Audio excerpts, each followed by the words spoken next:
जय माँ दुर्गे। नवरात्रि में दुर्गा माता की नव शक्ति का दूसरा स्वरूप ब्रह्मचारिणी माता का है।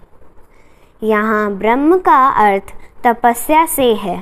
माँ दुर्गा का यह स्वरूप भक्तों और सिद्धों को अनंत फल देने वाला है।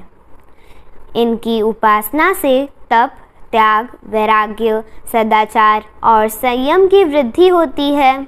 ब्रह्मचारिणी का अर्थ तप की चारिणी यानी तप का आचरण करने वाली देवी का यह स्वरूप पूर्ण ज्योतिर्मय और अत्यंत भव्य है।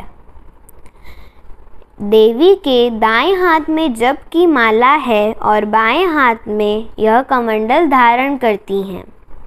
पूर्व जन्म में देवी ने हिमालय के घर पुत्री रूप में जन्म लिया था और नारद जी के उपदेश से शंकर भगवान को पति रूप में प्राप्त करने के लिए घोर तपस्या की थी।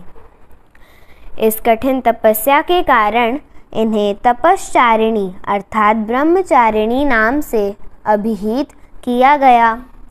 1000 वर्ष तक इन्होंने केवल फल फूल खाकर बिताए और 100 वर्ष तक केवल जमीन पर रहकर शाक पर निर्वाह किया।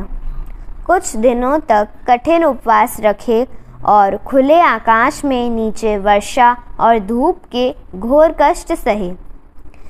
3000 वर्ष तक टूटे हुए बेलपत्र खाए और भगवान शंकर की आराधना करती रहीं। इसके बाद तो उन्होंने सूखे बेलपत्र भी खाना छोड़ दिया। कई हजार वर्षों तक निर्जल और निराहार रहकर तपस्या करती रहीं। पत्तों को खाना छोड़ देने के कारण इनका नाम अपार्णा नाम पड़ गया। कठिन तपस्या के कारण देवी का शरीर एकदम क्षीण हो गया। देवता, ऋषि, सिद्धगण, मुनि सभी ने ब्रह्मचारिणी की तपस्या को अभूतपूर्व पुण्य कृत्य बताया, सराहना की और कहा, हे देवी, आज तक किसी ने इस तरह की कठोर तपस्या नहीं की। यह आप ही हैं जिन्होंने इस कार्य को संभव किया है। तुम्हारी मनोकामना परिपूर्ण होगी और भगवान चंद्रमौली शंकर जी तुम्हें पति के रूप में प्राप्त होंगे। अब तपस्या छोड़कर घर लौट जाओ। जल्द ही तुम्हारे पिता तुम्हें बुलाने आ रहे हैं।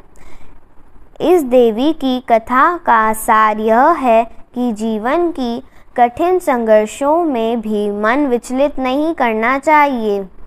माँ ब्रह्मचारिणी देवी की कृपा से सर्व सिद्धि प्राप्त होती है। दुर्गा पूजा के दूसरे दिन देवी के इसी स्वरूप की उपासना की जाती है। नारायण नारायण।